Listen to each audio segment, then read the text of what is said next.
vite, mais regardez par rapport à ce que tu dis, le dos du tableau, total des produits 2023. Si vous regardez la commune de Roussines, qui est la 4e, la 1, 2, 3, 4, 5e colonne en partant de la droite, il est à 711 866. C'est les produits qui touchent, que la commune touche de Roussines. 711 866, et du coup, bon, ben là, on va lui reverser 641 000. Donc dans l'affaire, il perd un peu par rapport au produit. Mais il aurait pu perdre plus parce qu'il pourrait aider, partager, entre guillemets, partager le gâteau. Sauf que eux, qu'est-ce qu'ils disent à chaque fois, les 10 communes? Ah mais nous, on a investi, on a fait ceci, on a fait cela. On a investi, bon, le prieuré, la maison Margot, la Marpa, ça coûtait 0 € au Val d'Anglin. Eux, ils ont fait des choses. Donc ils se disent, ben nous, on a besoin aussi de cet argent-là. Alors, la MARPA, elle est communautaire. Oui. La MARPA, quand on fait des frais, on intervient en communauté. Ah ben là, on intervient en communauté La maintenant. MARPA a construit une verrière cette année, c'est la communauté qui l'a payé. C'est nous tous. Bon, alors, il faut savoir si la MARPA, elle est...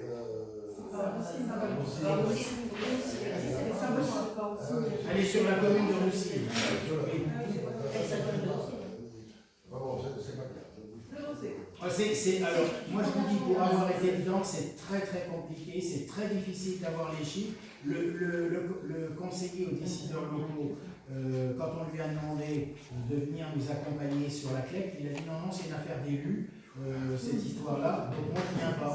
Donc c'est facile à dire, en effet. On s'est fait expliquer des choses par d'autres, un autre directeur de communauté de communes, mais c'est très compliqué parce qu'en fait, chaque communauté de communes ayant pas les mêmes compétences, donc on n'a pas forcément les mêmes transferts, etc. Donc là, moi, très égoïstement, moi je me dis, au lieu de donner 55 000, on ne donne à la CDC que 34 000 et quelques euros. On a gagné 19 000 globalement, voilà. C'est déjà pas si mal que ça, sachant que et en plus, il a fallu négocier parce que les communes de Chaillac, de Saint-Benoît et de Bellabre ont un centre de secours. Donc aujourd'hui, il y avait dans le transfert de la communauté de communes la part du SDIS. La part du SDIS, il a été décidé par l'ensemble des maires de la CDC que la part du SDIS serait payée par les communes. De toute façon, c'est un transfert d'argent qu'on donne 15 000 € du SDIS, que la commune de Bellabre donne 15 000 € du SDIS par l'intermédiaire de la communauté de communes. Ça faisait exactement le même montant puisque c'était, on va dire, c'était transparent. Par contre, sur les centres de secours, là, il a fallu que moi je bataille parce que je n'ai pas été aidé ni par les maires de Chaillac et de Saint-Benoît-du-Sault. Il a fallu que je tape du poing sur la table parce que si un centre de secours de pompiers, il est bien communautaire, parce que j'ai dit attendez, moi les pompiers de Bellabre, par solidarité, ils interviennent à Chaillac quand il y a le feu, quand il y a ceci, et même chose dans le sens inverse. Ça veut dire que ça, c'est vraiment du domaine de la communauté de communes. Et bien, je peux vous dire que j'ai un voisin de la commune de Bellabre, pour ne pas le citer, qui ne comprenait pas pourquoi lui devait payer cette partie. Parce que sur le SDIS, il y a deux sommes. Il y a les interventions qui sont calculées, le fonctionnement, et il y a les équipements. Donc les équipements, les centres de secours. La commune de Bellabre, c'est 48 000 € par an. Rien que pour les pompiers de Bellabre. Y compris dedans, dont 23 000 € du centre de secours. Le reste, c'est dans le fonctionnement des pompiers, etc. Les 23 000 €, c'est le centre de secours. Sur ces 23 000 €, moi j'ai trouvé plutôt bien que ce soit la CDC d'acquitter ça, parce que j'ai dit, mais moi, les pompiers de Bellabre, ils vont à Tilly, ils vont à Chaillac, ils vont à Saint-Benoît-du-Sault, etc. Il y a tout un arrangement. Je dis, pourquoi est-ce que ça... le maire de Chaillac, bon, c'est vrai qu'il est nouvellement nommé, il n'aidait pas. Le maire de Saint-Benoît-du-Sault n'a pas forcément aidé non plus là-dessus. Donc, ça représente une somme. Donc, enfin, on y est arrivé. Là, nous, on paye, en fait, les 23 000 €, et c'est la CDC qui nous rembourse. on ne l'a pas intégré dans les charges transférées. On le prend sur les fonds propres. Enfin, entre nous soit dit, les fonds propres de la CDC, il n'y a pas à craindre, hein, parce que quand vous regardez le compte administratif de la communauté de communes, quand vous avez 1,2 million, 1,3 million d'excédents sur le compte administratif, je suis désolé, mais c'est parce qu'il n'y a pas de projet, il n'y a pas d'investissement sur la CDC, très peu d'investissement. Donc on thésaurise en fait, on thésaurise de l'argent. Donc là, on va y avoir des choses peut-être qui vont se réaliser. On arrive plutôt en fin de mandat, donc pour la CDC, peut-être des choses vont se débloquer, etc. Mais il y a peu de projets. Aujourd'hui, les communes de la communauté de communes qui réalisent des projets, très franchement, Saint-Benoît-du-Sault, Roussine, oui, Saint-Benoît-du-Sault, Roussine, Méla, Brissac, un peu Lignac. La Roussine, il fait toujours, il se débrouille pas, il rénove des logements. Mais il fait pas appel beaucoup à la CDC, hein. Non, je suis d'accord. Moi, je les compte. Ça fait 5 communes sur les 17 qui participent, qui font vraiment des projets communautaires. Des projets communautaires, il n'y en a pas. À part le projet de rénover, d'entretenir la voirie tous les ans, ben globalement, il n'y en a pas. Le projet, là, il y a le projet de la crèche qui arrive, hein, qui va être voté, donc un lourd dossier d'ailleurs. Hein. Moi, je me suis exprimé quand même un peu là-dessus, parce que j'ai dit que, mais c'est un constat, c'est pas vraiment une critique, mais dans ce pays, on s'occupe mieux de nos enfants et de nos personnes âgées. Parce que quand je vois le nombre de personnes, 12 enfants vont être admis à la crèche de Lignac. 12 enfants. Vous savez combien il faut qu'on recrute de personnes? La CDC. 5. Si 5 pour 12, si ça c'était ça, il n'y aurait pas de misère dans les EHPAD. Hein. Mais oui, mais dans les EHPAD, il y a des amplitudes horaires aussi. C'est 24 heures. Donc, alors c'est très bien pour les enfants, tant mieux qu'il y ait une crèche qui se fasse sur le territoire, moi je suis pour aussi, mais on arrive dans des situations, enfin moi je sais pas, mais, et c'est la CDC qui va assumer l'ensemble des salaires. Donc, alors, le président a dit, ça va peut-être un peu, peut-être que les gens vont dissimuler leurs enfants maintenant à faire comme en Chine, hein, parce que le président de la Comcom a quand même dit, on va répartir les charges au nombre des enfants déclarés par commune. Et on redemandera aux communes un fonds de concours, une participation. Pour la crèche de Lignac, oui.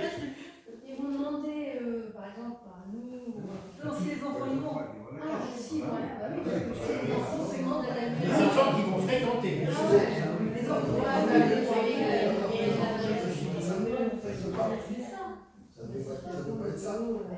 Il y a 12 enfants, on va avec 12 enfants, et les parents ils vont payer. Ben oui, alors ben non, mais parce que Paul, derrière il y a la CAF qui paye. Il y a la CAF qui paye énormément hein, derrière tout ça. Enfin bon, ça c'est un autre sujet. Aujourd'hui, je vous demande d'approuver, parce que pour nous c'est plutôt positif, d'approuver l'attribution de compensation, hein, qui est de 34 182. Cette attribution, en fait, ça doit être voté par l'ensemble des conseils municipaux de la CDC et ça doit être approuvé à une large majorité parce que s'il y a des communes qui votent contre, ça risque d'être remis en cause et on se retrouve à 55 000. Donc, est-ce qu'il y a des contre? Des abstentions? Alors, une abstention. Et c'est adopté donc, pour l'ensemble des conseillers, moins une abstention.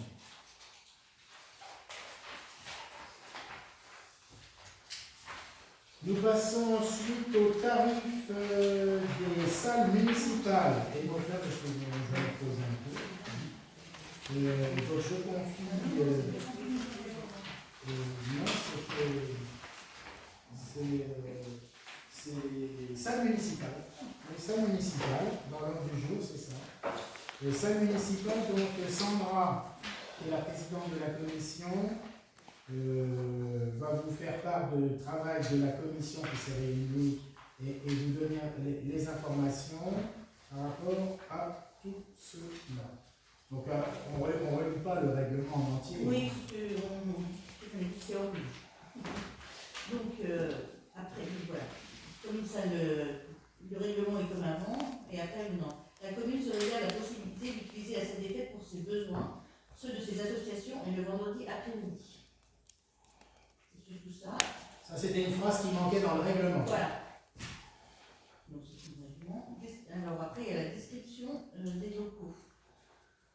Les chiffres sont revus le mardi 10 décembre. Ben demain, parce qu'il y a un état des lieux qui est fait par. Oui, parce que c'est vrai qu'il a dit que. Voilà, parce qu'on refait demain, on nettoie toutes les tables, on renettoie pas. Oui, alors du coup, on le fait quand même. Mais ça, non, ça, Tu le recalculeras après. c'est à peu près ça, mais on mettra des chiffres vraiment très justes. D'accord. Réservation. La réservation devra s'effectuer auprès du secrétariat de mairie aux heures d'ouverture, un mois minimum avant la remise des clés. La réservation devient effective après la signature du contrat accompagné des pièces listées à l'article suivant. La réservation pour une personne étrangère à la commune est interdite. Alors, c'est pas pour une personne, non, c'est pas une personne de la commune pour, oui, C'est par une personne. C'est la réservation. Par une personne de la commune pour. Voilà. Et en plus, on a une. Oui, c'est soit on leur prend un autre nom, soit la personne Elle paye externe paye un C'est-à-dire autre tarif. que. Il y a deux tarifs en fait, il y a un tarif. C'était déjà avant, mais ça veut dire que par exemple, j'ai mon frère, par exemple, qui veut louer la salle des fêtes de Délarbre, il passe par moi pour louer la salle. Ça, c'est interdit. D'accord. Il faut, pour louer la salle, pour être considéré, pour bénéficier du tarif, il faut habiter Délarbre. Pour le tarif. Ou alors c'est des personnes extérieures, mais qui louent en leur nom. Mais sinon, ils louent en leur nom et après ils payent le tarif de personne extérieure. C'est logique. Sinon, ça ne sert à rien de faire un tarif personne extérieure. L'organisateur aussi. Comment? Si tu es l'organisateur avec ton frère, un bon tarif, je sais pas, il y a certainement moyen Oui. de contourner le truc. C'est ça qu'on va faire, justement. Ben oui, bien sûr que oui, mais bon. Ah oui, c'est pas ça qu'il faut faire, justement. Non, ben, c'est ça. Alors, aucune location ne pourrait être accordée à un mineur sans l'autorisation de ses parents. Ils seront les signataires du contrat. On peut poser une question. Si vous voulez, oui. Il faut réserver minimum un mois à l'avance, c'est pas toujours, on ne peut pas toujours le faire.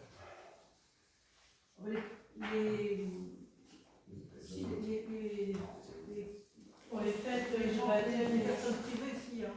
C'est réservé longtemps à l'avance souvent. C'est pas possible, c'est pour les personnes privées. Oui, mais c'est peut-être un mois minimum demandé, mais après on peut faire ça des quoi pour la exceptions. subvention d'association, tout ça? Ben, je pense que voilà, si la salle n'est pas louée, et si elle est disponible, que la personne elle vient 8 jours avant, c'est encore possible. Bah, bien sûr. C'est super, oui, mais Oui. C'est pas écrit. c'est pas. Est-ce que c'est nécessaire de mettre ça? Notez si on le respecte pas. De préférence. Oui, voilà, c'est ça. Oui. Alors, ça, c'est respecté, en général, c'est très respecté parce que Bon. les tableaux, non, mais dans la réalité, Ça sert à rien. C'est-à-dire quand on a un mariage, par exemple, souvent les gens ils prévoient bien plus. Après, c'est vrai qu'une association Une association peut avoir. qui se dit bah tiens, je veux faire une réunion.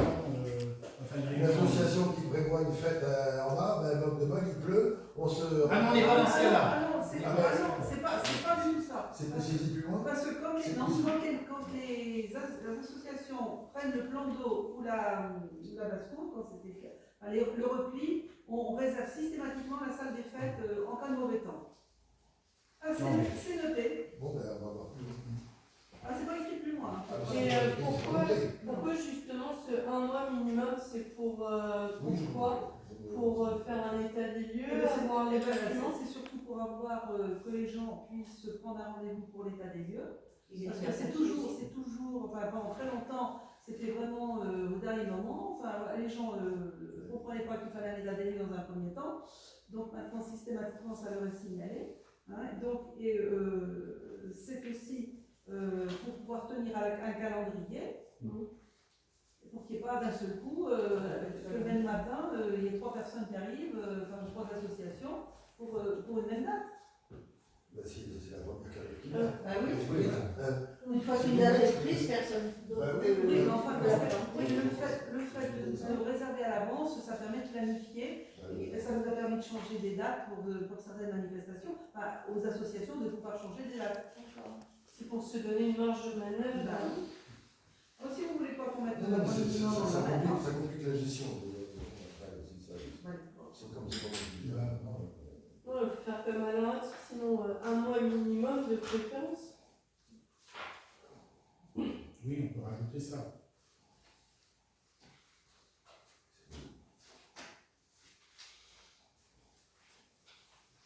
Ensuite, Alors, tarification. Les différents tarifs sont consignés dans un tableau qui est remis à l'occupant.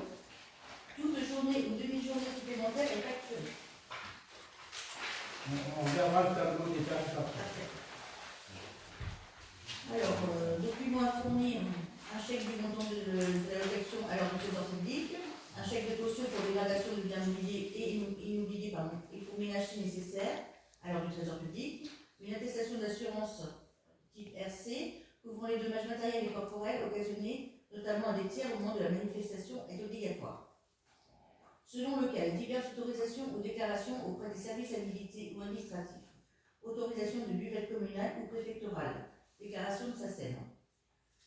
En l'absence de dégâts apparents lors de l'inventaire et de l'état des lieux et de remise au propre réalisé, l'échec ou l'échec de caution sont vendus dans les meilleurs délais. Table, vaisselle et chaises. Les tables seront sorties et vérifiées lors de l'état des lieux en entrant. Elles devront être restituées ouvertes lors de l'état des lieux sortants. Attends, stop, on procède comment? C'est-à-dire que les gens qui font la glace, ils laissent les tables, Il les renvoie. et quoi, ils les laissent machin, et après, il faut les... Alors, c'est-à-dire qu'ils attendent le lundi matin pour ranger la salle.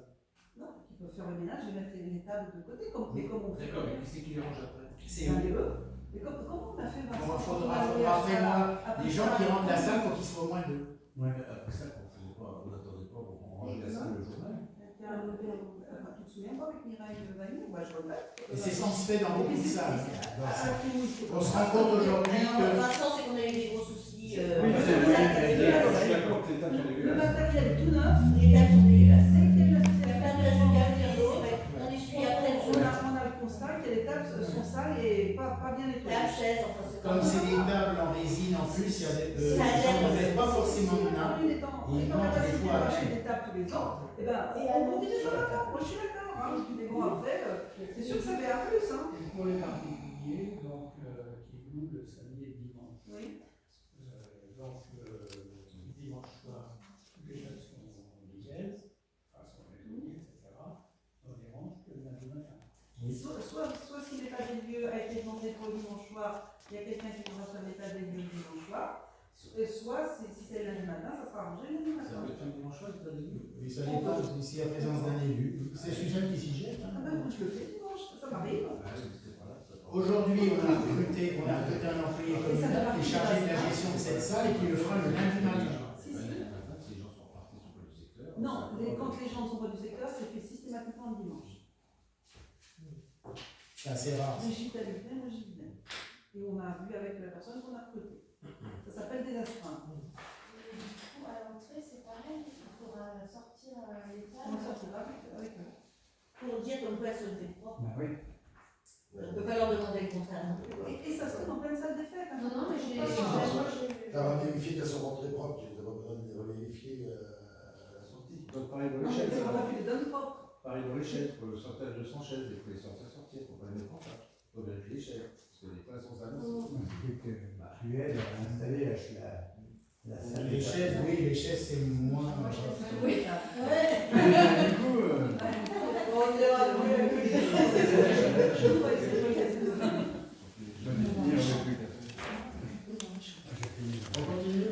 Alors, elles devront être propres ainsi que les chaises. La vaisselle est comptée à l'arrivée et au départ, elle devrait être propre. La vaisselle et le matériel cassé ou manquant seront facturés. Ce qui est en rouge, ça a été rajouté. Vous avez vu. Oui.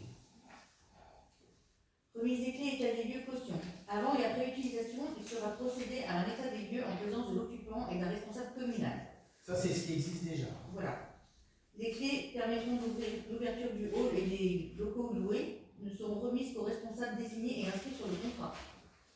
La caution exigée lors de la signature du contrat. La reproduction des clés est formellement interdite. Il est interdit de céder des clés à un tiers autre que l'occupant. Il convient d'informer immédiatement le propriétaire de tout sinistre et dégradation se produisant dans les locaux loués. Après utilisation, les clés seront remises au représentant communal au moment de l'état des lieux sortant. En cas de constat par le mandataire municipal du non-respect du règlement ou de dégâts, l'occupant devra se présenter pour une visite contradictoire en présence du représentant du propriétaire. Chaque caution sera restituée si aucun dégât du fait de l'occupant n'est constaté et si l'état de propreté des locaux a été respecté. En cas de perte, la clé sera facturée. Les frigos et congélateurs seront mis en marche et arrêtés par le représentant de la commune lors de l'état des lieux. Restitution des locaux. Les locaux et le matériel et sanitaire devront être restitués et nettoyés. C'est ce qu'il y avait déjà. La cuisine sera dégraissée et lavée, ainsi que les appareils ménagers. Le matériel sera aux endroits prévus, prêt pour une nouvelle utilisation. Les abords devront être débarrassés de tout paquet de déchets, mégots, voilà. La mairie fournissant les états pour le nettoyage. Les poubelles intérieures seront impérativement vidées de leur contenu et nettoyées. Les sacs poubelles devront être déposés dans les conteneurs, sacs noirs et jaunes, prévus à cet effet à l'extérieur de la salle, et les verres déposés dans le conteneur à verre les plus proches. On a marqué les plus jaunes et les plus jaunes. En quittant les lieux, l'occupant s'assurera de la fermeture de toutes les portes donnant sur l'extérieur et éteindra toutes les lumières.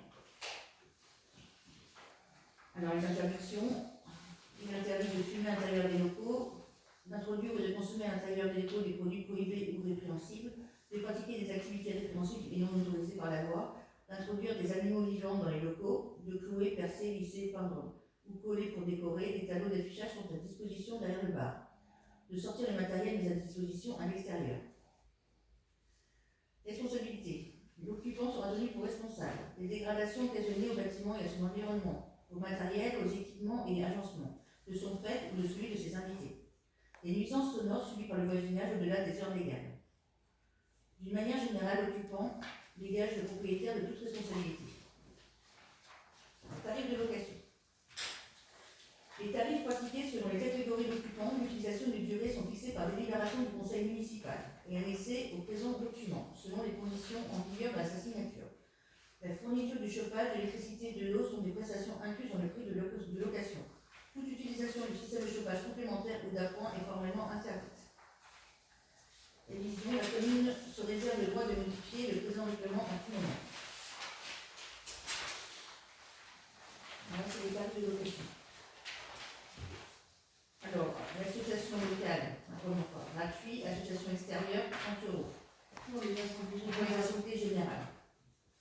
C'est gratuit pour un nombre illimité d'utilisation ou pour l'assemblée générale? L'assemblée générale, c'est une fois par an. Tarif de location, salle des fêtes pour les réunions. Donc 30 €. Oui, on va faire un truc. Tarif de location, salle de réunion. Alors, c'est celle de rue des Remparts, elle est gratuite, et celle de Jean Moulin, à côté des pompiers aussi, elle est gratuite. Pour repas au cours de l'unité, pour moins de 40 personnes, les salles de Jean Moulin, 30 €. Plan d'eau, bar, espace scénique, toilette. Association locale gratuite, particulier 50 €, sans table ni chaise. La Vasco n'est pas proposée à la location. Et après, vous avez tous les tarifs, mais qui n'ont pas bougé. C'est les mêmes qu'en 2018. C'est les mêmes pas bougé. Et pour en venir aux clés, en cas de perte, la clé sera facturée. Mais les serrures changées.